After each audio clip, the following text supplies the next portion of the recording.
একটা ঘর সাজাইলাম, সেখানে চেয়ার সোফা সেট দিয়ে সুন্দর করে আসন কাটলাম, মেহমানদেরকে দাওয়াত দিলাম। ভিতরে চেয়ারগুলো খালি, মেহমান আসবে বসবে, মেহমানরা আসবেন বসবেন, চেয়ার সাজানো হয়েছে, ভিতরে খালি। মেহমানরা আসছেন আবেগ নিয়ে ঢুকবে, কিন্তু দুর্ভাগ্যবশত গৃহস্থের কিছু বখাটে ছেলেরা ঘরের প্রবেশের দরজায় এমন ভাবে ভিড় জমাচ্ছে যে দরজা দিয়ে ঢুকার মতো ভিতরে ঢুকার মতো দরজা দিয়ে কোনো জায়গা খালি নেই।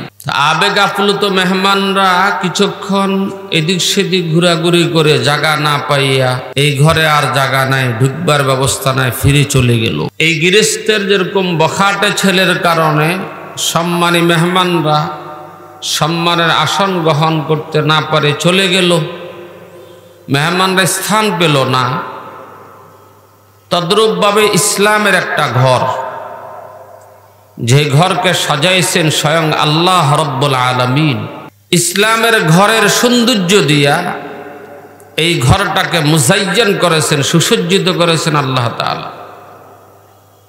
এরপর আল্লাহ তাআলার পক্ষ থেকে তাম দুনিয়ার মানুষকে আহ্বান করা হলো, সেই ইসলামের ঘরে তোমরা প্রবেশ করো, সেখানে আসন পাতা আছে। ইসলামের ঘরটা এত প্রশস্ত, এত বিশাল, সারা দুনিয়ার সমস্ত মানুষ ইচ্ছা করলে প্রবেশ করতে পারে এবং ইসলামের সুশীতল ছায়াতলে আশ্রয় গ্রহণ করতে পারে। এবং অমুসলিমরা উকি ঝুঁকি মারি তাকায়াও দেখে আসলে ইসলামের ঘরে আছে সৌন্দর্য, ইসলামের মধ্যে আছে খুবই। তারা প্রবেশ করতে আসতেছে দূর থেকে তাকায়,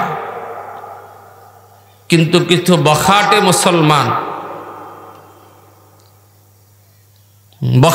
মুসলমান নামকে ওয়াস্তে মুসলমান, আদমশুমারি মুসলমান, চরিত্রহীন মুসলমানদের ইসলামী ঘরের দরজায় ভিড় জমানো এত প্রকট হয়েছে, ভিতরে জায়গা খালি থাকা সত্ত্বেও প্রবেশের পথ বন্ধ হয়ে গেছে। এখন অমুসলিমরা তাকে দেখে ইসলামের ঘরের দরজায় ভিড় জমানো লোকগুলোর যে চরিত্র, তাদের যে স্বভাব, তাদের যে আচরণ, সেই ইসলাম আমাদের প্রয়োজন নাই, আমরা ইসলাম থেকে ফানা চাই। বর্তমান ইসলামের প্রতি অনীহা আসার বড় কারণে হলো এটা।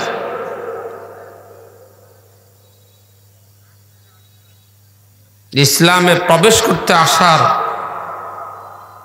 পরেও ইসলামে প্রবেশের কোনো রাস্তা খুঁজে পাচ্ছে না বখাটে মুসলমানদের কারণে। কথা ঠিক কিনা? আজ আমাদের দেশে আমরা যেই কোনো ভালো গুণের কথা রাস্তাঘাটে দেখলে আমরা বলি ইউরোপে এমন, আমেরিকা এমন, রাশিয়া এমন, লন্ডনে এমন। আরে বাবা, তোমার ইসলামে তার চেয়ে সুন্দর আল্লাহ তাআলা বিধান দিয়ে ইসলামকে নাযিল করছে। ইসলামের চেয়ে সুন্দর বিধান,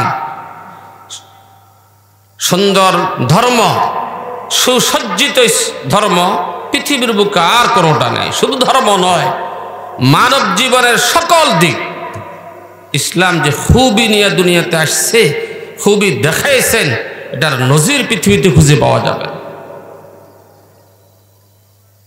তাই তো বড়রা বলছেন ইসলাম আপনি খুবই সে পহলা না তলোয়ার কি জোর সে। পতিত বিশ্বে ইসলাম প্রতিষ্ঠিত হলো তার গুণ দিয়া, তলোয়ার দিয়া নয়, শক্তি দিয়া নয়। তলোয়ার আর শক্তির বলে যদি কেউ ইসলাম গ্রহণ করে, শরীয়তে তো এটাকে ইসলাম হিসাবে কবুল করে না। অস্ত্রের ভয়ে কলমা পড়লে কি তাকে মুসলমান বলা হবে? ঈমান তো হলো অন্তরের বিশ্বাসের নাম। ইসলাম আপনি খুবই সে পহলা না তলোয়ার কি জোর সে। তা আল্লাহ তাআলা ওই বখাটে মুসলমান যারা মোমেন নামে পরিচয় দিয়া ইসলামের ঘরের দরজায় ভিড় জমাচ্ছে, তাদেরকে ডেকে বলছেন ইয়া আইয়ুহাল্লাযীনা আমানু দুখুলু ফিস-সিলমি কাফা ইয়া আইয়ুহাল্লাযীনা আমানু দুখুলু ফিস-সিলমি কাফা। হে ঈমানদারেরা, তোমরা ইসলামে পরিপূর্ণ প্রবেশ করে যাও। দরজায় ভিড় জমায়ও না, ইসলামের ঘরে ঢুকে যাও, মানে পরিপূর্ণ মুসলমান হও। পরিপূর্ণ মুসলমান না হওয়ার কারণে ইসলামের লেভেলে তোমরা ভিড় জমাচ্ছ। উদখুলু ফিস-সিলমি কাফা, ঘরে ঢুকে যাও, তাহলে দরজা ক্লিয়ার হয়ে যাবে। ইহুদ নাসারা হিন্দুরাও ইসলামের ঘরে প্রবেশ করবে। ইসলাম পরিপূর্ণতা লাভ করবে কয়টা জিনিস দিয়া? আয়াত যে আমাকে ডেকে বলছেন ইসলাম পরিপূর্ণতা লাভ করে তুমি ইসলামের ঘরে প্রবেশ করো। উদখুলু ফিস-সিলমি কাফা, ইসলামটা পরিপূর্ণ হবে কয় জিনিস দিয়া? আজ শানবাগ এলাকায় আমরা মনে করি কলমা পড়ুয়া মুসলমান, নামাজ পড়লে খাঁটি মুসলমান। যার কপালে সেজদার দাগ পড়ে গেছে, আজানের সাথে সাথে মসজিদে আসে, আমরা তাকে খাঁটি মুসলমান মনে করি। কথা কথা ঠিক কিনা? অথচ ইসলামের আরো কিছু কাজ রয়ে গেছে। এমন এমন অনেক কিছু আছে যেটাকে আমরা ইসলামী সংবিধান, ইসলামী আইন, ইসলামের অবিচ্ছেদ্য অঙ্গ হওয়া সত্ত্বেও ইসলামী কাজ বলে আমরা বুঝিও না। একটা হাদিস, ইয়া রাসূলুল্লাহ সাল্লাল্লাহু আলাইহি ওয়াসাল্লাম, আমাদের এলাকায় একজন মহিলা যে 5 ওয়াক্ত নামাজগুলো পড়ে, সুন্নত ওয়াজিবগুলো নিয়মিত আদায় করে, নফল নামাজগুলোও পড়ে, যেমন তাহাজ্জুদ, ইশরাক, চাশ, আওয়াবিন সব আদায় করে, ফজরের পরে তসবিহাতগুলো আদায় করে, মাগরিবের পরে তসবিহাত আদায় করে। ওই মহিলাটা চলন্ত অবস্থা হাতে তসবিহ নিয়া সুবহানাল্লাহ সুবহানাল্লাহ পড়ে। তবে তার ব্যবহারটা বড় খারাপ, স্বামীর সাথে দুর্ব্যবহার করে, শ্বশুর শাশুড়ির সাথে ঝগড়া করে, বাড়ির মানুষের সাথে সব সময় কটু কথা বলে, তিতা কথা বলে, আঘাত করে কথা বলে। ইয়া রাসূলুল্লাহ সাল্লাল্লাহু আলাইহি সাল্লাম, ওই নামাজি মহিলা, তসবিহ পড়নেওয়ালা মহিলার শেষ পরিণতি কি হবে? বুঝে থাকতে বলেন তো। ইমানেরও ঢেক মারল, নামাজও ঠিক আছে, শুধু ফরজ নয় নফলও পড়ে, শুধু নামাজ নয় তসবিহও আদায় করে, কিন্তু একটা দোষ আছে, স্বামীর সাথে ঝগড়া করে, শ্বশুর শাশুড়ির সাথে ঝগড়া করে, ননদি নন্নসের সাথে ঝগড়া করে। তো নবীজি কি কয়? ক্বালা হিয়া ফিন্নার। বিশ্বনবী সাহেব বলে দেন, ওই মহিলাটা হলো দুজগী, দুজগী, দুজগী। সাফ বলে দিলেন সে হলো দুজগী নারী। তাহলে বোঝা গেল মানুষের সাথে সুন্দর ব্যবহার করা এটাও ইসলামের অবিচ্ছেদ্য একটা অঙ্গ ছিল। আমরা সেটাকে ইসলাম মনে করিনি। আবার প্রশ্ন করল, ইয়া রাসূলুল্লাহ সাল্লাল্লাহু আলাইহি সাল্লাম, আমাদের এলাকায়, আমাদের সমাজে, আমাদের বাড়িতে একটা নারী তেমন নফল নামাজ পড়ে না, তসবিহ তাহলিল পড়ে না, কোন রকম ফরজগুলো আদায় করে, তেমন তসবিহ তাহলিল পড়ে না, এমন কোন রকম নফল নামাজ তেমন বেশি পড়ে না, ফরজগুলো আদায় করে। তবে তার একটা বড় গুণ হলো মানুষের সাথে সুন্দর ব্যবহার দেখায় চলে, আঘাত করে কথা বলে না, তিরস্কার করে না, তুচ্ছতাচ্ছিল্য করে না, গীবত শিকায়াত করে না। খুব বেশি নফল ইবাদত নাই, তবে সুন্দর ব্যবহার দেখায় চলে। নবীজি বলছেন, হিয়া ফিল জান্নাহ। আমার উম্মতরা শোনো, এই নারীটা হলো বেহেশতি নারী, বেহেশতি নারী, বেহেশতি নারী। তাই তো নবীজি বলছেন,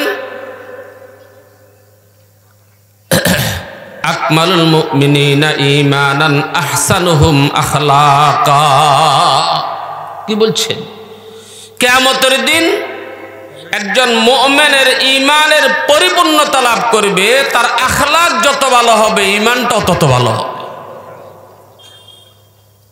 এটা আমি একটা উদাহরণস্বরূপ হাদিসটা পেশ করছি। এবার বলবো কয়টা জিনিসের সমাপ্তি পরিপূর্ণতা লাভ করলে একজন খাঁটি মুসলমান পরিপূর্ণ মুসলমান হতে পারে।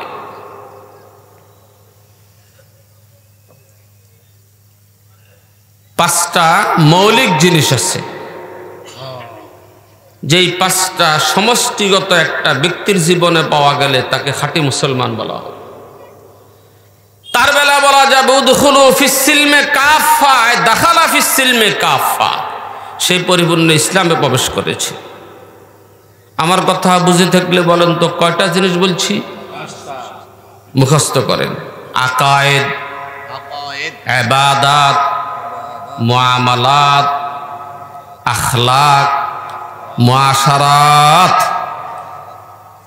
আকায়েদ, ইবাদাত, মুআমালাত, আখলাক, মুআশারাত।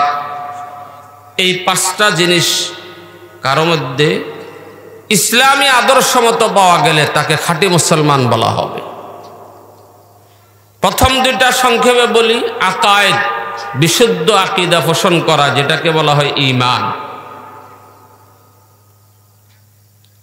দ্বিতীয় হলো ইবাদাত। দ্বিতীয় হলো ইবাদত কার জন্য হবে? এই দুইটা তো সচরাচর আমরা জানি। তৃতীয়টা হলো মুআমালাত। মুআমালাত মানে লেনদেনটাও আপসে লেনদেন, লওয়া দেওয়া, টাকা পয়সা উপার্জন করা, এটাও ইসলামী আদর্শ মতো হওয়া লাগবে। তাই তো ব্যবসায় কসম করে ব্যবসা করা হারাম, যেই কসমের দ্বারা অধিক লাভ অর্জন করা যায়। তাই তো টাকার বিনিময়ে টাকা লওয়া হারাম, যেটাকে আমরা সুদি কারবার বলি। তাই তো বিনা শ্রমে কারো অর্থ নিয়ে তার কাজ করে দেওয়া, এটাকে আমরা রুশওয়াত, ঘুষ বলে থাকি, যেটা হারাম। এক কথা নবীজি বলেছেন, লা ইয়াহিল্লু মালু মুরইন মুসলিমিন ইল্লা বিতিবি নাফসিহি, কোন মুসলমানের মাল তার সন্তুষ্ট চিত্ত ছাড়া অপর মুসলমানের জন্য হালাল নয়। মুআমালাটাও শুদ্ধ হওয়া, এটাও ইসলামের একটা অবিচ্ছেদ্য অঙ্গ। মুআমালা মানে লেনদেন। মুআমালা মানে কি? লেনদেন। রাসূল আকরাম সাল্লাল্লাহু আলাইহি সাল্লাম ইরশাদ করেন, লা ইয়াদখুলুল জান্নাতা জাসাদুন কুজিয়া বিল হারাম। বাংলা তরজমা আমাদের নুরানি ছেলেরাও আপনার ঘরের উঠানে নাচে নাচি ফুটছে, সামনে খেয়াল করেন না। হারাম বক্ষণকারী দেহ, হারাম বক্ষণকারী দেহ জান্নাতে প্রবেশ করিবে না। বলেন, হারাম বক্ষণকারী দেহ। হারাম, হারাম বক্ষণ মানে হারাম খোর, হারাম খান্যা, যে হারাম খায়। হারাম খাদ্যের দ্বারা যেই দেহটা বর্ধিত হবে, সেই দেহ কখনো জান্নাতে যাবে না। যেখানে আল্লাহ পাক ডেকে বলছেন, উদউনি আস্তাজিব লাকুম, বান্দা যেই কোনো সময় তুমি আমাকে ডাকবা, হাত উঠে ডাকতে দেরি হবে, আমি আল্লাহ তোমার ডাকে সাড়া দিতে দেরি হবে না। উদউনি আস্তাজিব লাকুম। সেখানে আমার নবী কি কয়? তবে শর্ত আছে একখান, হালাল খানা খাই দোয়া করা লাগবে। কি খাই দোয়া করতে? যদি হারাম খানা খায়, চিৎকার করে কাঁদলেও তার দোয়া কবুল হবে না। মুসাফিরের দোয়া কবুল হয়, অসহায় লোকের দোয়া কবুল হয়। একগ্র চিত্তে এক আল্লাহকে বিশ্বাস করে দোয়া করলে দোয়া কবুল হয়। এই তিনটা গুণ বিশিষ্ট ব্যক্তিও হারাম খাওয়ার কারণে তার কোনো ফরিয়াদ আল্লাহর দরবারে কবুল হচ্ছে না, এই কথা আমার নবী পরিষ্কার বলছেন। মুসাফির সফর অবস্থায় রাফিআন ইয়াদাইহি ইয়াকুল ইয়া রাব্বি আন্না ইস্তাজাবু লা মালবাসুহু হারামুন মাতআমুহু হারাম। দুই হাত তুলে চিৎকার করে বলে, ইয়া রব্বে, ইয়া রব্বে, হে আমার প্রভু, হে আমার প্রভু। নবী জান্না ইস্তাজাবুলা, কিভাবে তার দোয়া কবুল হবে? তার লেবাসও হারাম, তার খাদ্যটাও হারাম। এই জন্য আল্লাহ তাআলা সমস্ত আম্বিয়া কেরাম রসুলদেরকে ডেকে বলছেন, মুমিনদেরকে ডেকে বলছেন, কুলু মিনাত তাইয়্যিবাতি ওয়া আমালু সালিহা, কুলু মিনাত তাইয়্যিবাতি ওয়া আমালু সালিহা। কি বলছেন? আগে হালাল খানা খাও, তারপরে নেক আমল করো। বলেন, আগে হালাল খানা খাও, তারপরে নেক আমল করো। কারণ হারাম খানা খাই নেক আমল করলে কোনো আমল আল্লাহর দরবারে কবুল হবে না। এজন্য ভয়ের বিষয়, ছেলে ইনকাম করে ঘরে যেটা পাঠাচ্ছে, আমি যে ইনকাম দিয়ে আমার জীবন চালাচ্ছি, সেই ইনকাম হালাল কিনা ফাসাল বিহি খাবীরা। আমি যদি না বুঝি, যারা জানে, যারা আলেম, হক্কানে আলেম, তাদের কাছে পরামর্শ করি, আমি এই চাকরিটা করি, এটার যে বেতনটা পাচ্ছি এটা আমার জন্য হালাল হবে কিনা তালাশ করে করে বের করে। আগে হালাল খানা খাও, কুলু মিনাত তাইয়্যিবাত, আগে হালাল খাও, ওয়া আমালু সালিহা, তারপরে বলছে যাও এরপরে নেক আমল করো। হালাল খানা খাওয়ার পরে অল্প আমলও নাজাতের জন্য যথেষ্ট হয়ে যাবে। কুলু মিনাত তাইয়্যিবাতি ওয়া আমালু সালিহা। এক নম্বর হলো বিশুদ্ধ আকীদা তথা ঈমানকে দুরুস্ত করা, দুই নম্বর হলো ইবাদত, তিন নম্বর হলো মুআমালাত, লেনদেন, চার নম্বর হলো আখলাক। চার নম্বর হলো আখলাক, মানে ব্যক্তি জীবনে উত্তম চরিত্রের অধিকারী হওয়া, মহৎ চরিত্রের অধিকারী হওয়া। ক্বালা রাসূলুল্লাহ সাল্লাল্লাহু আলাইহি ওয়াসাল্লাম, বুইসতু লিউতাম্মিমা মাকারিমাল আখলাক। আল্লাহ পাক নবীকে লক্ষ্য করে বলছেন, ইন্নাকা লাআলা খুলুকিন আযীম, ইন্নাকা লাআলা খুলুকিন আযীম। ওগো নবী, আপনাকে তো আমি মহৎ চরিত্রের অধিকারী বানাইয়া দুনিয়াতে পাঠাইছি। আমার নবীও বলছেন, আমি দুনিয়াতে মাকারিমুল আখলাক, উত্তম চরিত্র প্রতিষ্ঠিত করার জন্য দুনিয়াতে আমি মাবউস, প্রেরিত হয়েছি। কেমন আখলাক? দুটা ঘটনা নবীর জীবন থেকে বলি। এক ইহুদি, যার কাছ থেকে আমাদের নবীজি রাষ্ট্রীয় প্রয়োজনে কিছু ধার নিয়েছিলেন, কর্জ। নির্ধারিত সময় দিয়েছে, কত তারিখে তোমার ঋণ পরিশোধ করে দিব। কথার কথা মনে করেন ডিসেম্বর মাসের 10 তারিখের একটা ডেট দিয়েছিল। 10 তারিখ এখনো সামনে, 2-3 দিন আগে, কথার কথা মনে করেন ডিসেম্বরের 7 তারিখ, নবীজি মদিনার গলি দিয়ে হাঁটতেছিলেন। ওই ইহুদিটা দূর থেকে নবীজিকে দেখে দৌড়ে আসলো নবীর কাছে। নবীজির গর্দান মোবারকে একটা পশমি চাদর পেছানো ছিল। সেই ইহুদিটা নবীজির কাছে আসে, চাদরের একটা মাথা ধরে এত শক্তি দিয়া চাদরটাকে টান দিল, নবীজির গর্দান মোবারকের পশমি চাদরে ঘষা লাগে, এখানে রক্তাক্ত হয়ে গেল, লাল হয়ে গেল। হাতে শুধু টান দিয়ে ক্ষান্ত হয় না, এরপর জবান দরাজি শুরু করলো, মুহাম্মদ তোমার পূর্বপুরুষদের 14 গোষ্ঠীর স্বভাব না দেখেন দেখি, তোমরা মানুষদের থেকে নিতে জানো, দিতে পারো না। আমার তো ঋণ নিলে আমার ঋণ কেন দিচ্ছ না? আমার কথাটা বুঝে থাকলে বলুন তো, নির্ধারিত যে তারিখ দেওয়া হয়েছিল, নবীর সাথে দুর্ব্যবহারটা কি তারিখ শেষ হওয়ার পরে করতেছে না আগে করতেছে? বুঝছেন তো না? পরে না আগে? আগে হলে কি শক্ত ব্যবহার করার কোনো অধিকার কি তার আছে? একসাথে দুটা ব্যবহার। হাত দিয়া চাদর টান দিল, নবীজির গর্দান মোবারক ক্ষত হয়ে গেল।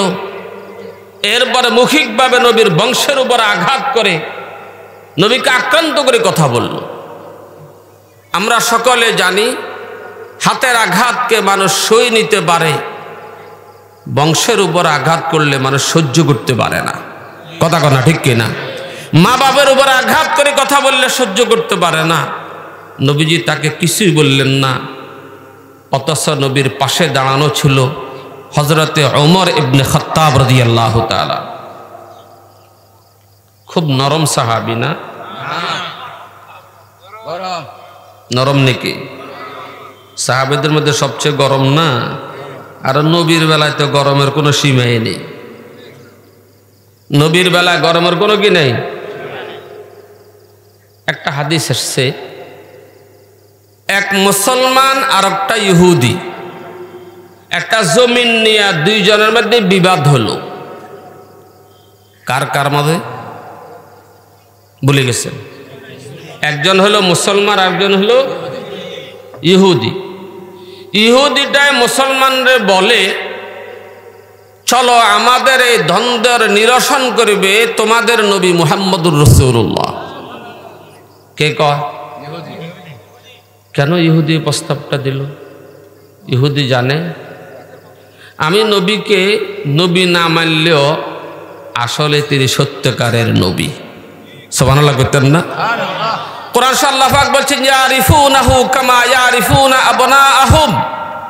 ইহুদিরা আমাদের নবীর সত্যতা এই পরিমাণ নিশ্চিত জানতো যে এই পরিমাণ একজন আব্বা তার সন্তানকে চিনে।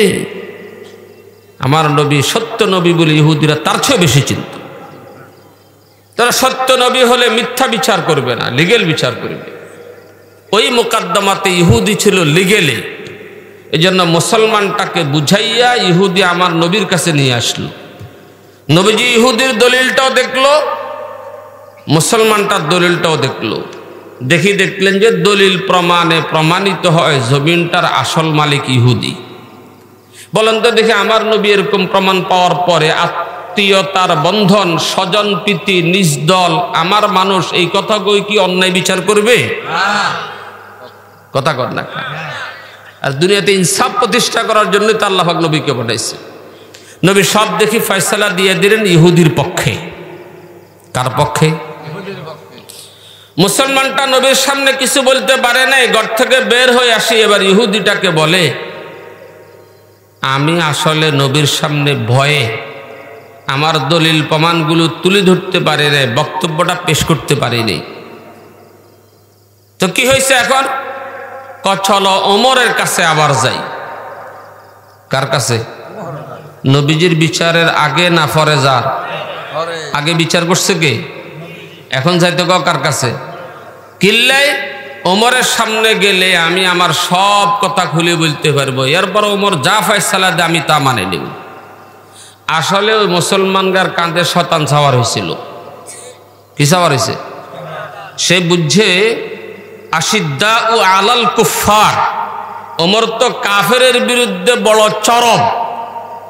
চরম পর্যায়ের গরম। তাই ওমরের কাছে গেলে হয়তো আমি মুসলমান হিসাবে অন্যায়ভাবে হইলেও আমার পক্ষে রায় দিয়ে দিবে। ওমরও কি এরকম? আবু বকরও কি এরকম? আদর্শ নবীর কাছে আবু বকর ওমর কি এটাই শিখছে? বুঝা গেল মুসলমান হিগার ইসলামে গন্ডগোল ছিল। এরপর নিয়ে গেল ইহুদিটাকে বুঝাইয়া হযরত ওমরের দরবারে। যাই কয় হযরত ওমরকে, আমি এবং তোমার মুসলমান ভাই দুইজনে জমিন টেনে বিবাদ ছিল, আমরা দুজন নবীজির কাছে গেলাম, নবী আমার পক্ষে বিচার করছে, তোমার ভাই মুসলমান এটা মানেন না। ওমর জিজ্ঞেস করল, কিরে কথা সত্য? জি। মানলি না কেন? আমার কথা আছে। দাঁড়া। ঘরে ঢুকছেন, তরবারিটা নিচ্ছে, তরবারি প্যাকেট খুলছে, দরজাটা খুলে কোনো কথা ছাড়া এক কবে মুসলমানটার কল্লা দুটুকরা করে দিছে। কল্লা পড়ছে একখানে, ধড় পড়ছে আরেকখানে। কি কয়? বিশ্বনবীর ফয়সালা যে মানতে পারে না তার বিচার দুনিয়াতে এটাই হয়, এর বাহিরে আর কোনো বিচার নেই। কিয়ামত পর্যন্ত আনেওয়ালা মুসলমানকে যেন মেসেজ দিয়ে গেলেন হযরত ওমর, বিশ্বনবীর প্রকাশ্যে কোনো বিচার আর রায় যখন সামনে চলে আসবে, সেই সময় নবীর বিচারকে প্রত্যাখ্যান করে পৃথিবীর অন্য কোনো মুসলমানের বিচার যদি তুমি গ্রহণ করে নিতে চাও, তো তোমাকে হত্যা করা ছাড়া আর কোনো বিচার নাই। সেই ওমর আসলে ওই মুসলমানটা ইহুদ একটা মুনাফিক ছিল। কি ছিল? সাধারণ মুসলমান না মুনাফিক? এই কারণে নাটকটা সাজাইছে। খাঁটি মুসলমান হলে নবীর বিচারের পরে আর বিচার তালাশ করতো না, যাইতো না কোথাও। চলেন, নবীর গর্দান মোবারককে ক্ষত করে দিল, পূর্বপুরুষদের উপরে আঘাত করে কথা বলল। হযরত ওমর পাশে দাঁড়ানো, ওমর নিজকে সহ্য করতে পারলেন না। নবীর সাথে দুর্ব্যবহার থরথর করে কাঁপতে আরম্ভ করছে। ইয়া রাসূলুল্লাহ সাল্লাল্লাহু আলাইহি সাল্লাম, আজ আপনি যদি না থাকতেন কমবক্ত ইহুদিটাকে আমি টুকরা টুকরা করে ফেলতাম। হুজুর, আপনার সামনে কিছু করতে পারতেছি না, অনুমতি দেন আমি তার কল্লাটা কাটি ফেলি। সে ওমর তো নবীর রায় পরে ওনার কাছে গেছে আর কল্লা ফেলাই দিছে। হে ওমর, যদি কি ঘটাইতো এখন যদি নবী না থাকতেন? বুঝেন না আমার নবী কি কয়? ওমর, ইন্না লিসাহিবিল হক্কে মাকালা, ইন্না লিসাহিবিল হক্কে মাকালা। ওমর রে, পাওনাদার শক্ত কথা বলার অধিকার রাখে। বলেন, পাওনাদার শক্ত কথা বলার অধিকার রাখে। সেই কটু কথা বলতে পারে, তবে দেনাদার তার সাথে দুর্ব্যবহার করতে পারে না। এটা হলো ইসলাম। ইন্না লিসাহিবিল হক্কে মাকালা, যেহেতু সেই পাওনাদার সময় যদিও হাতে থাকুক, পাওনাদার সময় হাতে থাকার পরেও সময়ের আগেও চাইতে পারে, ভাই আমার কর্জটা দিয়ে দাও, টাকাগুলো দিয়ে দাও, আমি বিপদে পড়ে গেলাম, আগে মনে করেছি অলস টাকা পড়ে আছে, 6 মাসও লাগবে না, হঠাৎ দরকার হয়ে গেল, আম্মা অ্যাক্সিডেন্ট করছে, আব্বা বিপদে পড়ে গেছে, আমার বিশেষ দরকার হয়েছে, টাকাগুলা দিয়া দাও, এই কথা বলে ছাপ দিয়া টাকা উদ্ধার করার অধিকার রাখে।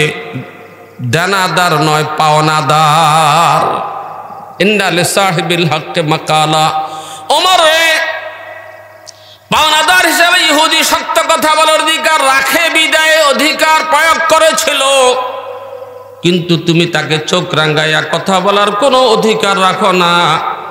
ওমর রে, তার সাথে চোখ রাঙ্গাইয়া কেন কথা বললা? যাও বাইতুল মালে যাইয়া তার ঋণ তো পরিশোধ করে দিবা। অতিরিক্ত 5 ওয়াসক খেজুর, বাংলার হিসাবে 26 মনের মতো হয়, তার সাথে তুমি কেন দুর্ব্যবহার করলা? এই ব্যবহারের বিনিময়ে 26 মন বাড়তি খেজুর তাকে দান করে দাও। আখলাকে নববী। ইহুদি সব মাল বুঝে নিল, আসে কি কয়, ইয়া রাসূলুল্লাহ সাল্লাল্লাহু আলাইহি সাল্লাম, তাওরাতে আমি আখিরি জামানার পয়গম্বরের নিদর্শন পড়েছিলাম, তার গোস্বা হজম করার, তার সাথে দুর্ব্যবহার হলে সেই ব্যবহারকে মানি নেওয়ার যে যোগ্যতা তার, সেই বিবরণটা তাওরাতে পাওয়ার পরে আমি আপনি মদিনা মুনাব্বারা হিজরত করে আসার পর থেকে পরীক্ষা করতে চেয়েছিলাম, সুযোগ পাই নাই, আপনি কি সে আখির জামানার পয়গম্বর কিনা। একটা ঋণেরও ছেলে আজকে আপনার সঙ্গে দুর্ব্যবহার করে আমি নিশ্চিত হয়ে গেলাম আখিরি জামানার আল্লাহর মবউস পয়গম্বর যিনি দুনিয়াতে আসার কথা তাওরাতে উল্লেখ করা আছে, সেই তাওরাতের উল্লেখিত আখিরি জামানার পয়গম্বর আপনি মুহাম্মদুর রাসূলুল্লাহ সাল্লাল্লাহু আলাইহি ওয়াসাল্লাম। হাদ্দের নবী মুসলমান বানায়। মক্কা বিজয় হলো, মক্কা বিজয় হলো। মক্কাবাসী যারা মুসলমান হয়েছেন তারা তো মুসলমান আসেনই, সাধারণ কাফের যারা মুসলমান হয় নাই, বড় বড় নেতাদের কারণে সাধারণ কাফেরদের অন্তরে ইসলামের প্রতি ছিল চরম ক্ষোভ, ঘৃণা। বিশ্ব নবীর প্রতি ছিল তাদের চরম ঘৃণা। বুঝাইতে পারেন এই কথা না? যারা আমাদের দেশের কলেজ ভার্সিটি পড়ুয়া কিছু ছেলে মেয়েরা আছে, যারা প্রকৃত ইসলামের কোনো সন্ধান তাদের কাছে নাই, হক্কানি আলেমদের সাথে উঠা বসাও নাই, সে তার পরিবারটাও ইসলামী পরিবার নয়, সে যে ফ্যামিলিতে বড় হয়েছে সেখানে সেই পেয়েছে তাসলিমা নাসরিনের লেখা, সেখানে পেয়েছে সুফিয়া কামালের লেখা, সেখানে পেয়েছে আহমদ শরীফের লেখা, সেখানে পেয়েছে দাউদ হায়দারের লেখা, সেখানে পেয়েছে সালমান রুশদির লেখাগুলো। এতে ওই পরিবেশে গড়া কিছু ছেলে মেয়ে আছে যাদের অন্তরে ইসলামের প্রতি চরম ঘৃণা সৃষ্টি হয়ে আছে। ইসলাম শব্দটা বললে তাদের গায়ে আগুন ধরে যায়, মুসলমান বললে তারা জঙ্গি বলি চিনে, আলেম বলি শব্দ উচ্চারণ করলে তারা মৌলবাদ বলি গালি দেয়। কথা কথা ঠিক কিনা কথা? এটা অনেকগুলো পরিবেশের কারণে মক্কার জমিনের কাফের, সাধারণ কাফেররাও নেতা কাফেরদের কারণে আমার নবীর প্রতিও তাদের অন্তরে চরম ঘৃণা ছিল। বিশ্বনবী যখন মক্কা জয় করল, সাধারণ কিছু কাফেররা মক্কার জমিন ছেড়ে পলায়ন শুরু করলো। কেন? নাউজুবিল্লাহ, খুনি মুহাম্মদ মক্কা দখল করছে, না জানি কি পরিমাণ রক্তাক্ত করে ফেলে, কত মানুষ জানি খুন করে। সন্ত্রাসী মুহাম্মদ নাউজুবিল্লাহ বিন জালিম মক্কার জমিন দখল করেছে। এখানে মান সম্মান নিয়ে থাকা যাবে না, এই জন্য দেশ ছাড়ি পলায়ন করার জন্য রওনা হয়ে গেল। এরকম একজন বয়স্ক মহিলা, বৃদ্ধা মহিলা, মাথায় একটা গাঁটটি, ডাইন হাতে একটা, বাম হাতে একটা, ডাইন বগলে একটা, বাম বগলে একটা, 4-5টা গাঁটটি নিয়ে কষ্ট করে করে হেঁটে চলছিল, কষ্ট করে করে হেঁটে চলছিল। আল্লাহ পাকের নবী মুহাম্মদুর রাসূলুল্লাহ সাল্লাল্লাহু আলাইহি সাল্লাম সেই পথ দিয়ে যাওয়ার সময় ওই বয়স্ক মহিলাটাকে কষ্ট করে যেতে দেখে নবীজি আগায়া যা বলে, তোমার গাঁটটিগুলো আমাকে দিয়ে দাও মা, তুমি তো পাইতেছ না, কই যাবে আমাকে বলো, আমি তোমাকে একটু আগায়া দিয়ে আসি। বুড়িমা তো খুশি হয়ে গেল, সব গাঁটটিগুলো বিশ্বনবী প্যাকেট করে মাথায় নিল, বুড়িমা চলছে। কিছু দূর যাওয়ার পরে নবী জিজ্ঞেস করলেন, মা কোথায় যাও, কেন যাও? বুড়ি কাঁদি উঠি কয়, বড় নিরাপদে ছিলাম মক্কার জমিনে, আব্দুল্লাহর বেটা খুনি মুহাম্মদ, সন্ত্রাসী মুহাম্মদ নাউজুবিল্লাহ মক্কার জমিন দখল করছে, ভয়ে আতঙ্কিত হয়ে গেলাম বাবা, এই জন্য পলায়ন করতেছি। সামনাসামনি নবীকে গালি দেওয়ার পরেও নবীজি কোনো কথা উত্তর দিলেন না। গন্তব্যস্থলে পৌঁছার পরে বুড়ি মহিলাটাকে বলেন, মা কই যাবা? কই তো এই পর্যন্ত হলি সারবে। নবীজি সামানগুলো দিয়ে ফিরে আসতেছিলেন, মহিলাটা সামনে দাঁড়ায়া বলে, তোমার মতো এত উত্তম চরিত্রের মানুষ পৃথিবীতে কোনো মানুষ যেন আল্লাহ পাক সৃষ্টি করে নাই।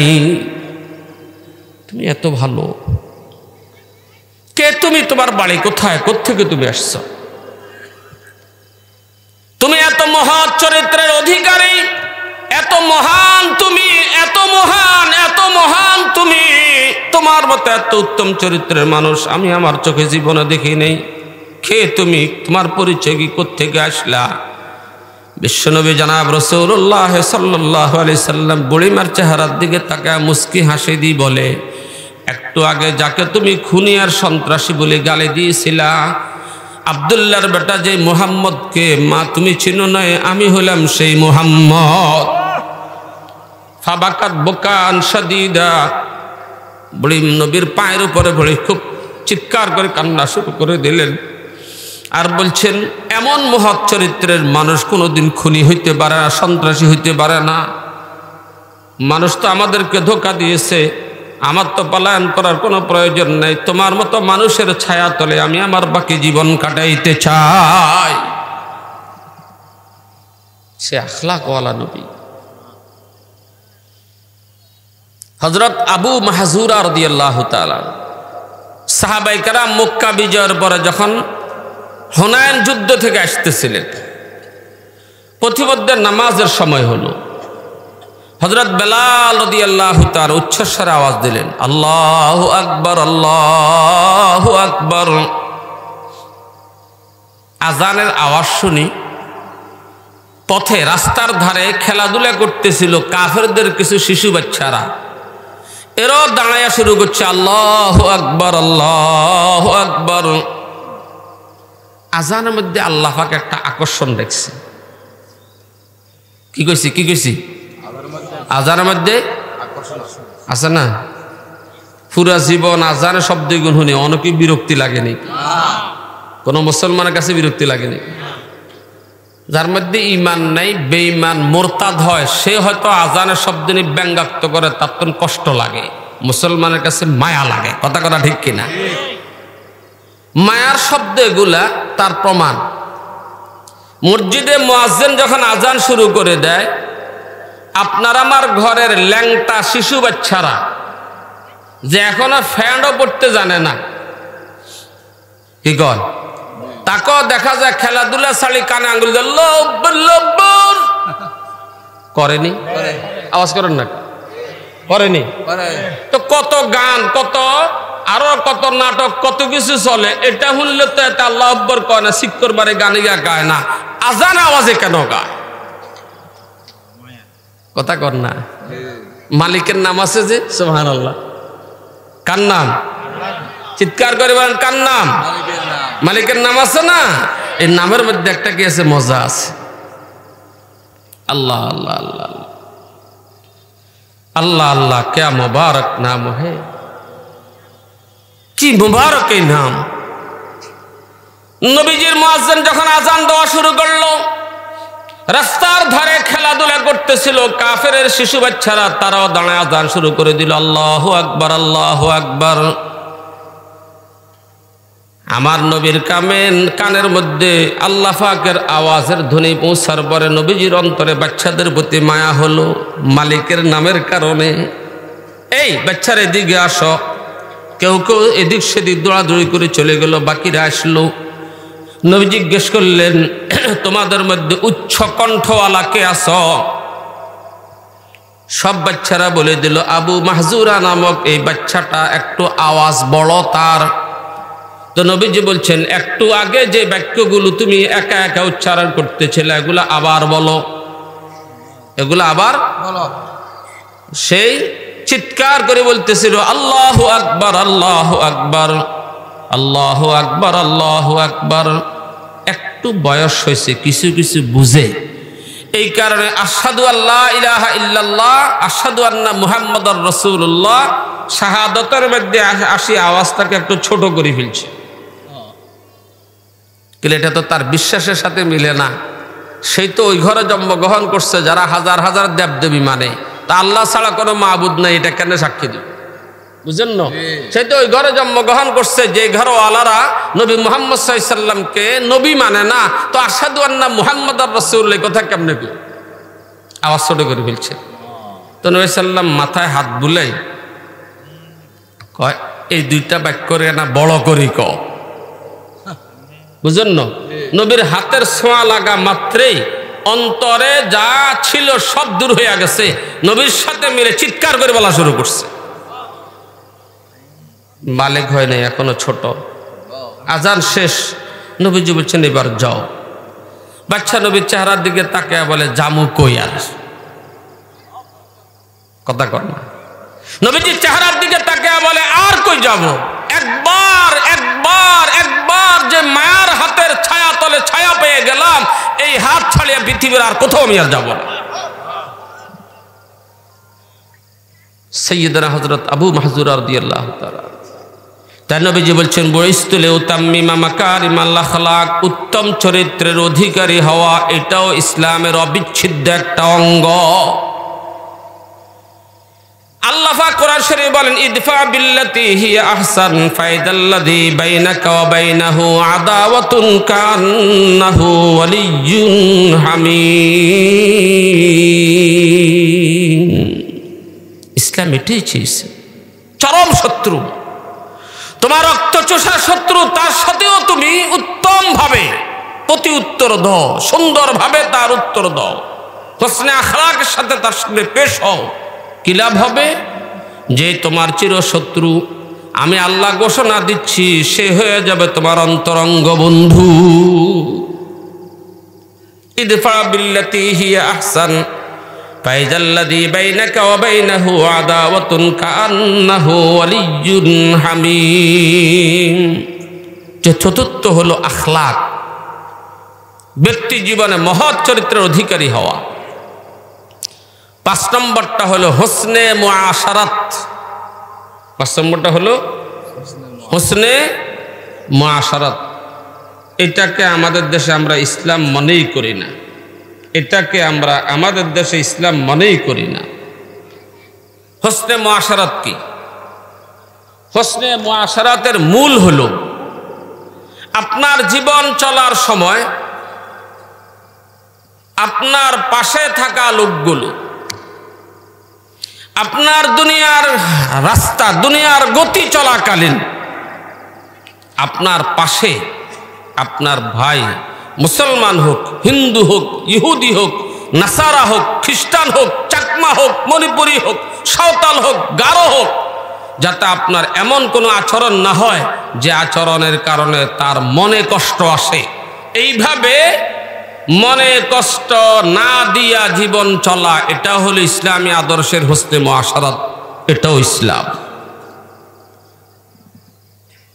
হুসনে মুআশারাত, মুআশারাত মানে মেলামেশা, মানুষে মানুষে যে মেলামেশা করে। আর শুধু মানুষ নয়, জীব জানোয়ারও যাতে অকারণে আপনার দ্বারা কষ্ট না পায়। রাসূল আকরাম সাল্লাল্লাহু আলাইহি ওয়াসাল্লাম বলেছেন, লা তুআদ্দান্নাল হুকুক, তোমরা দুনিয়াতে যে যার হক মেরেছ সব হক কিয়ামতের ময়দানে পরিশোধ করা লাগবে। হাত্তা তুকাদা মিনাশ শাতিল কারনায়, ইহা তক কি কিয়ামতের ময়দানে শিংওয়ালা বকরি, ছাগল, তার থেকেও বদলা নেওয়া হবে শিং নাইওয়ালা ছাগলের উপরে শিং দিয়ে যে আঘাত করেছিল সে আঘাতের বদলা নেওয়া হবে।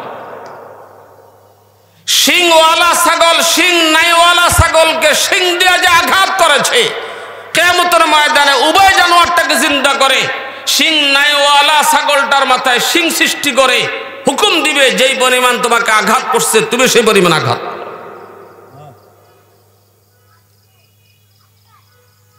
মুআশারাতে ইসলামী, ইসলামী মেলামেশার মূল থিওরি হলো যাতে তোমার কারণে কোনো মানুষ কষ্ট না পায়, যাতে তোমার কারণে কোনো মানুষ কষ্ট না পায়। এটা হলো মূল থিওরি। মানুষকে কষ্ট দেওয়া, মুসলমান হোক আর অমুসলমান হোক, ইসলামী শরীয়তে জঘন্যতম অপরাধের চেয়ে জঘন্যতম অপরাধ। দুটা শব্দ কইছি, জঘন্যতম অপরাধের চেয়েও জঘন্যতম অপরাধ। কোন এক কবিতার ভাষায় বলে, মাইখর মুসাব্বাসুজো আতে সুন্দর কা বাজন সাকেনে বুতখানা বাসি মর্দমা জারি মকুন। মাইখর মুসাব্বাসুজো আতে সুন্দর কা বাজন সাকেনে বুতখানা বাসি মর্দমা জারি মকুন। কি কয়? শরাব পান করা জঘন্যতম অপরাধ। মাসাব্বাসুজ, কোরআন শরীফে আগুন ধরাইয়া জ্বালায়া দেওয়া জঘন্যতম অপরাধ। আতে সুন্দর কাবাজন, কাবার ঘরে আগুন লাগানো জঘন্যতম অপরাধ। মাইখর মুসাব্বাসুজ আতে সুন্দর কাবাজন সাকেনে বুতখানা বাসি মর্দমা জারি বকুন। মূর্তির ঘরে বসবাস করা, যেখানে মূর্তি পূজা হয় সেখানে অবস্থান করা, এটাও জঘন্যতম অপরাধ। তবে এই সব অপরাধের চেয়ে বড় অপরাধ হলো কোনো মানুষকে কষ্ট দেওয়া, কোনো মানুষকে কষ্ট দেওয়া। তাই খবরদার কোনো মানুষকে কষ্ট দিও না। এই সে কবির এই কথাটা বুঝতে আমার অনেক সময় লেগেছে। আলহামদুলিল্লাহ একটা সময় বুঝে চলে আসছে। কেন? কোরআন শরীফকে জ্বালায়া দেওয়া, আল্লাহর হক নষ্ট করা, শরাব পান করা, এটা আল্লাহর হক নষ্ট করা। আল্লাহ নিষেধ করছে শরাব খাইও না, সে মানল না। কাবার ঘরে আগুন ধরে দিল, আল্লাহর হক নষ্ট করেছে। আল্লাহর হক যদি বান্দা নষ্ট করে, যেই কোনো সময় আল্লাহ ইচ্ছা করলে ক্ষমা করে দিতে পারে। কিন্তু কোন মানুষকে যদি কথায় কাজে কষ্ট দেয়, বান্দার হক নষ্ট করা হলো, কোশ্চিনকালেও আল্লাহ ক্ষমা করবে না। এটার আরেক ব্যাখ্যা করছে, কাবা বুনিয়া দে খলিলে আজরাস দিল গুজার গাহে জলিলে আকবরাস। আরে কাবার ঘর জ্বালাই দিলে, কাবার ঘরতে ইব্রাহিম নবী বানাইছে। একটা মানুষের অন্তরকে যদি আঘাত দাও, অন্তরটা তো মালিক বানানোওয়ালা তো হলে স্বয়ং আল্লাহ। নাই খর মসাব্বাসুজো আতে সুন্দর কা বাজন সাকেনে বুতখানা বাসি মর্দমা জারি মুকুন। এই জন্য রাসূল আকরাম সাল্লাল্লাহু আলাইহি ওয়াসাল্লাম বলছেন আল মুসলিমু মান সালিমাল মুসলিমুনা মিন লিসানিহি ওয়া ইয়াদিহি। আল মুসলিমু মান সালিমাল মুসলিমুনা মিন লিসানিহি ওয়া ইয়াদিহি। প্রকৃত মুসলমান কাকে বলে? আল মুসলিমু মান সালিমাল মুসলিমুনা মিন লিসানিহি ওয়া ইয়াদিহি। লিসান মানে হলো জবান, ইয়াদ মানে হলো হাত। যার জবান এবং হাত থেকে অপর মুসলমান নিরাপদ থাকে সেই হলো খাঁটি মুসলমান। সেই হলো জবান এবং হাত।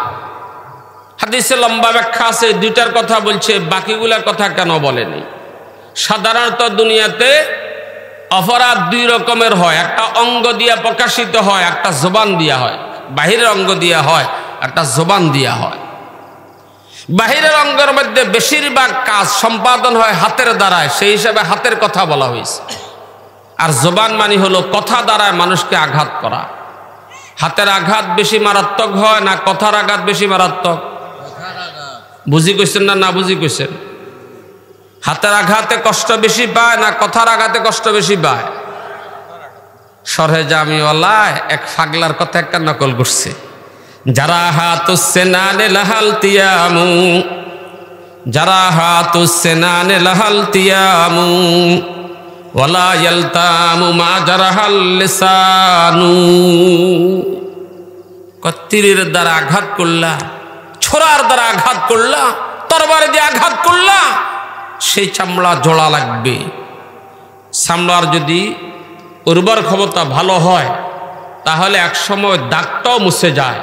কিন্তু কাউকে যদি কথা দিয়ে তার অন্তরে আঘাত করা হয়, মৃত্যু পর্যন্ত ওই আঘাত কোনোদিন জোড়া লয় না। কথা করা ঠিক কিনা? এই জন্য নবীজি বলছেন কথা এবং কাজ, বলেন কথা এবং হাত এবং জবান থেকে অপর মুসলমান নিরাপদ থাকে, সেই হলো খাঁটি মুসলমান। এটাকে আমরা সংক্ষেপে ব্যাখ্যা করছি কথা এবং কাজের দ্বারায়। বলেন কথা এবং কাজের দ্বারায় অপর মুসলমান কষ্ট না পাইলে সেই হবে খাঁটি মুসলমান, সে হবে খাঁটি। এবার আপনাকে আমি কয়েকটা ছোট্ট ছোট্ট কথা বলি। আমাদের সমাজে স্বামী স্ত্রী একসাথে জীবন যাপন করি, স্বামী ঘরে ঢুকি কোনো কাজ করতে বিবি কষ্ট পায়নি এ কথা চিন্তা করি না। কথা কর না? তদ্রূপ ভাবে স্বামী ঘুমাচ্ছে, বিবি আসি সেখানে ঠুসঠাস করে, আমার স্বামীটার ঘুম ভাঙলে কষ্ট পাবে কিনা এই কথার খেয়াল আমাদের স্ত্রীরা করে না। কিল্লে তিনি তো আঙ্গগরের হেতন। কথা কর না? দেশি বাক্য কথা খুশি। অথচ আমার নবীর আখলাক কি ছিল?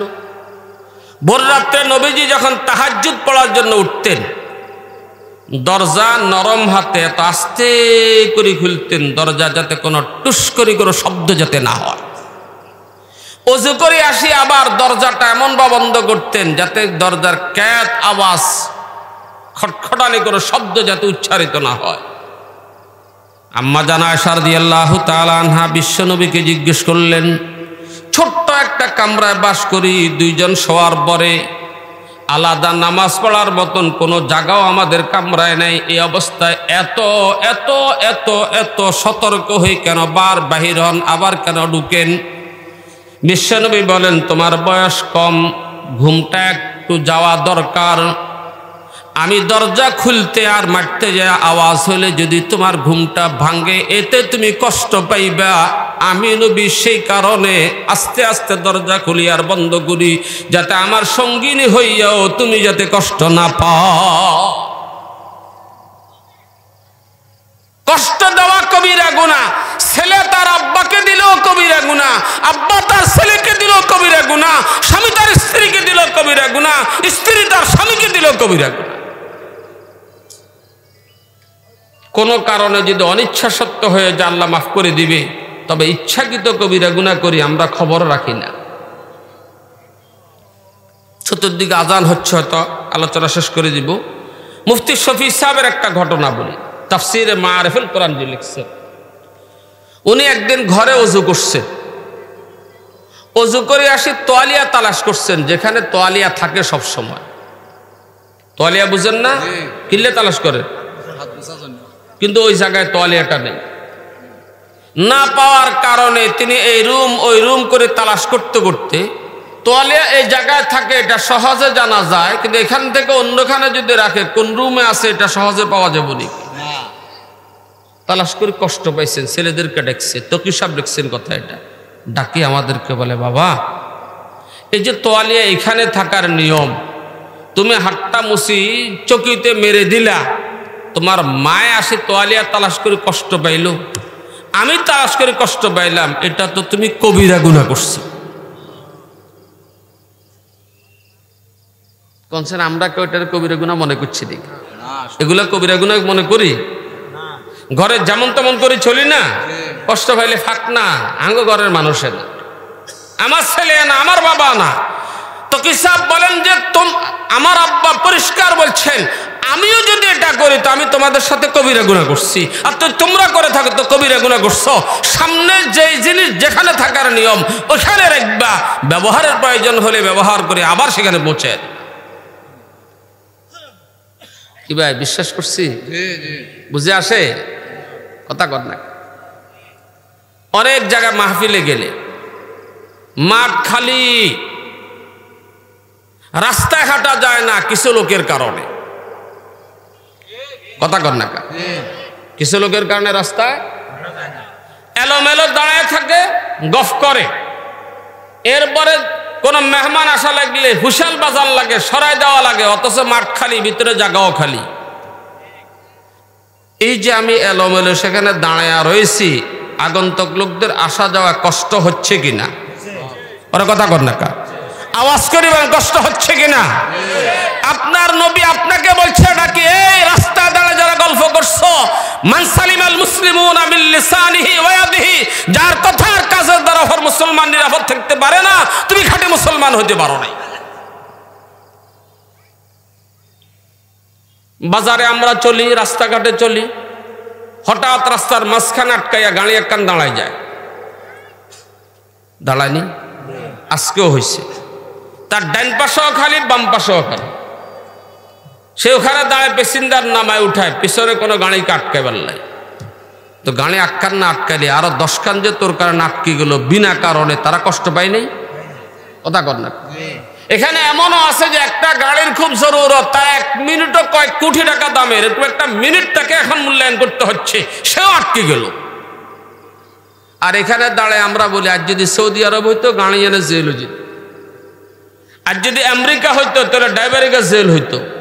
আরে বাবা এই কথা নয়, আজকে যদি বিশ্বনবী বেঁচে থাকতো তো তোমাকে জেল দিত। এটা তো তোমার নবীর আইন, এটাই ইসলাম। সৌদি আরব আমেরিকা নয়, এটাই ইসলাম। মান সালিমাল মুসলিমুনা মিন লিসানিহি ওয়া ইয়াদিহি, যার জবান ও হাত থেকে মানে কথা কাজ থেকে অপর মুসলমান নিরাপদ থাকে, সেই হবে খাঁটি মুসলমান। আমি আমার আলোচনা শেষ করতেছি, আমাদের পারিবারিক একটা দুইটা কথা বলে। আজকাল সাধারণত ওয়াশরুমগুলো টাইলস করা এবং ভালো কমেন্ডের ব্যবহার করা হয়। আমি ময়লা রেখে ওয়াশরুম থেকে বের হওয়ার সময় কমেন্টে ময়লা জমে আছে, আমি সোজা চলে আসলাম। বলেন তো দেখি, এই ময়লাগুলো এই অবস্থা থাকার পরে আরেকটা লোক যদি টয়লেটের দরজা খুলে ঢুকে, সেই দৃশ্যটা দেখার পরে সে খুব খুশি হবে না মনে কষ্ট আসবে? তার মনে কষ্ট হবে। আপনারা কষ্ট পাননি? বুঝি উনি কষ্ট পাননি? আই কষ্ট পাই।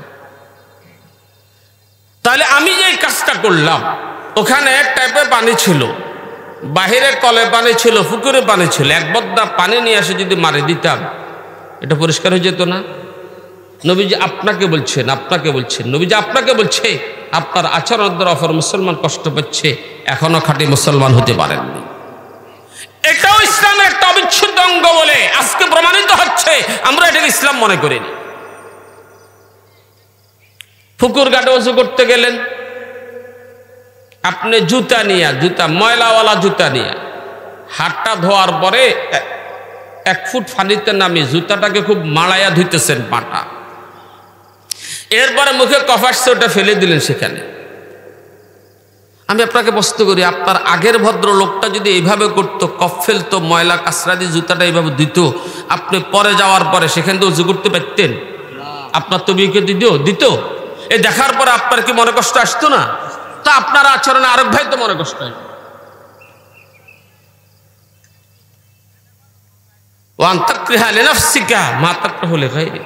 তোমার ভাইয়ের জন্য যেটাকে তুমি মন্দ মনে করছো, সে তোমার বেলা তুমি মন্দ মনে করা উচিত ছিল। কবিরা গুনাহ করছে। শুধু তাই নয়, ওই ইবাদত, ওই তেলাওয়াত, ওই তাসবিহ, ওই জিকির, যে ইবাদত, তেলাওয়াত, তাসবিহ, জিকিরের দ্বারা অন্য মানুষের ঘুম নষ্ট হয়, অন্য রোগীর কষ্ট হয়, সেটাও ইসলামে আপনার ইবাদত মনে করে না, সেটাকেও গুনাহ মনে করে। বুঝতে পারিনি আমার কথা? তাহলে বুঝা গেল মানুষের অন্তরে আঘাত দেওয়া, কষ্ট দেওয়াকে ইসলাম কি পরিমাণ মূল্যায়ন করছে। তো তেলাওয়াত বন্ধ করে দে, এখন এই ভাই ঘুমাইতেছে। জিকির এখন বন্ধ রাখা, এই ভাই ঘুমাইতেছে। তেলাওয়াত চুপে চুপে করো, যাতে ঘুমন্ত ব্যক্তির কষ্ট না হয়। জিকির বন্ধ করো, এখন ছোট্ট ছোট্ট আওয়াজে করো, যাতে ঘুমন্ত ব্যক্তির কষ্ট না হয়। এটাকে কই বলছেন? মাইখরো মাসাব্বাসুজো আতে সুন্দর কা বাজন সাকেনে বুতখানা বাসি মর্দ মাজারি মুকুন। শরাব পান করো, জঘন্যতম অপরাধ। কোরআন শরীফ জ্বালিয়ে দাও, জঘন্যতম অপরাধ। কাবার ঘরে আগুন ধরাইয়া দাও, জঘন্যতম অপরাধ।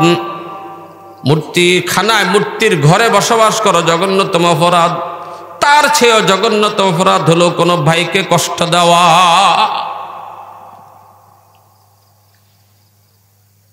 এখন থেকে আমরা জীবনকে শুধরাইতে পারবো তো ইনশাআল্লাহ? সবাই মেনে নিতে পারবো তো ইনশাআল্লাহ? হার কাজে খেয়াল করবো, আমার কোনো ভাই যাতে আমার আচরণ দ্বারা কষ্ট না পায়, কোনো ভাই আমার আচরণ দ্বারা যাতে কষ্ট না পায়। একটা কলা খাই, সামলাটা জানালা দিয়ে মেরে দিলাম রাস্তার দিকে। 5 মিনিট পরে একটা লোক সেখানে যা ফাড়া দিয়ে চিত হয়ে পড়ে গেল। আমার কারণে কষ্ট পাইছে তো না? এটা শুধু রাষ্ট্রীয় আইন নয়, এটা ইসলামী আইনও। আপনি অপরাধী। এটা শুধু রাষ্ট্রীয় আইন, এটা ইসলামী আইন, আপনি অপরাধী। আর আমাদের বড়রা তো আল্লাহু আকবার, আরো কত কত মহান ছিলেন তারা। ইসলামী শিক্ষায় তাদের জীবনকে কত মহান বানাই দিয়েছে। মিয়া আসগর হুসাইন সাহেব রহমতুল্লাহ আলাইহি, দেওবন্দের মিয়া আসগর হুসাইন সাহেব রহমতুল্লাহ আলাইহি আম খাচ্ছিলেন, আম। মুফতি শফি সাহেব রহমতুল্লাহ আলাইহি ঘটনা নকল করেন, আমি সেখানে গেলাম, তিনি আমাকে বলছেন আম খাও। এই ঘটনাটা লিখছেন আল্লামা তকি উসমানী দামাত বরকাতুহুম আকাবিরে দেওবন্দ কে আছে বইটা। আম খাওয়ার পরে আমি হলাম উনার ছাত্র, আমি আমের চামড়াগুলো, ঝোগাগুলো, আটি সহ এটা ফেলে দেওয়ার জন্য পেঁচায়া ধরছি। মিয়া तुम्हें इसके फेंकना भी आता है? असगर हुसैन साहब बोले, मियाँ एटाके साफ करते तुम्हें जानो नहीं, किल्ले कानाकानी करो। तो मैंने कहा इसमें फिर क्या इल्म है? सामलार गुटी फेलबे, एखाने आबार कोन शिक्षा? कहा इसमें भी इल्म है, आओ मेरे साथ। साथे करे निये गेलो। तो 2-3টা চামড়া এক জায়গায় ঘাসের ভিতরে ফেলছে, আবার কিছু চামড়া আরেকটু ধরে নিয়ে ফেলছে। আটিগুলো এমন জায়গায় ফেলছে যেখান থেকে গাছ হইতে পারে। এভাবে করে এটাকে ছড়িয়ে ছিটিয়ে অনেক জায়গায় ছড়িয়ে ছিটিয়ে দিয়েছে। আমি জিজ্ঞেস করলাম, হুজুর এতে কি ফায়দা হয়েছে? আমার পাশে অনেক গরিব মানুষ বাস করে, আমার পাশে অনেক গরিব মানুষ বাস করে, যারা এভাবে আম খাওয়ার সুযোগ পায় না। আমার পাশে এমন অনেক গরিব মানুষ বাস করে, যারা এইভাবে আম কিনে খাওয়ার তাদের তৌফিক নেই। আমি খেয়েছি। আর এই সব চামড়া আর আটিগুলো যদি একসাথে জমা করে ফেলে, তাদের ছেলে মেয়েগুলো এটা দেখলে ওদের অন্তরে ধাও ধাও করে জ্বলে উঠবে, আরে আমরা আম খেতে পাচ্ছি না। এতে করে তারা কষ্ট পাবে, সেই কষ্ট পাওয়াটাও আমার কারণে হবে। এজন্য আমি আটি আর চামড়াকে এইভাবে ফেলছি, এটাও তোমাকে শিখতে হবে। কি কয় মিয়া तुझे फेंकना भी आता है? সামলার আটি ফেলে এটাও কি তুমি পারো? হযরত इसमें क्या इल्म है, এটা কি জ্ঞানের? দেখো আস্তে আস্তে করে কিছু কিছু ফেলে দিয়ে এরপরে বলে, আমার এলাকায় অনেক মানুষ গরিব আছেন যারা আম কিনে খেতে পারে না, একসাথে এতগুলো আমের চামড়া আটি পড়ে থাকতে দেখলে ওদের সন্তানরা কষ্ট পাবে, আর আমার কারণে তাদের সন্তান কষ্ট পাবে, এটা আমি সহ্য করতে পারতেছি না। তাই আল মুসলিম মান সালিম আল মুসলিমুনা বিল লিসানিহি ওয়া ইয়াদিহি, পাঁচটা। কয়টা গুণ বলছিলাম? আবার চলেন। আকায়েদ, ইবাদত, লেনদেন, ব্যক্তি জীবনে উত্তম চরিত্র অধিকারী হওয়া, মানুষের সাথে মেলামেশায় কাউকে কষ্ট না দেওয়া, মানুষের সাথে মেলামেশা কাউকে হোসনে মুআশারাত, এই পাঁচটা সমষ্টিগত যার মধ্যে পাওয়া যাবে সেই হবে পরিপূর্ণ মুসলমান। তাকে আল্লাহ পাক লক্ষ্য করে বলছেন উদখুলু ফিস সিলমে কাফা, বিশ্বনবীর মহান চরিত্রের দ্বারায় পরিপূর্ণ যদি মুসলমান হই, ইসলামের ঘরে ঢুকে যাও, তো তোমাকে দেখে অসংখ্য কাফেররা তারাও ইসলামের ঘরে প্রবেশ করবে। এখন তো তুমি বখাটে মুসলমান, যার কারণে তোমাকে দেখে মানুষ ইসলাম থেকে আরো বিগাড়ে, ইসলামে প্রবেশ করে না। কথা ঠিক কিনা? আল্লাহ তাআলা এই পাঁচ গুণ বিশিষ্ট খাঁটি মুসলমান হওয়ার আমাদেরকে তৌফিক দান করেন। সাল্লাল্লাহু তাআলা আলা খায়রি খালকিহি মুহাম্মাদিন ওয়া আলিহি ওয়া আসহাবিহি আজমাইন।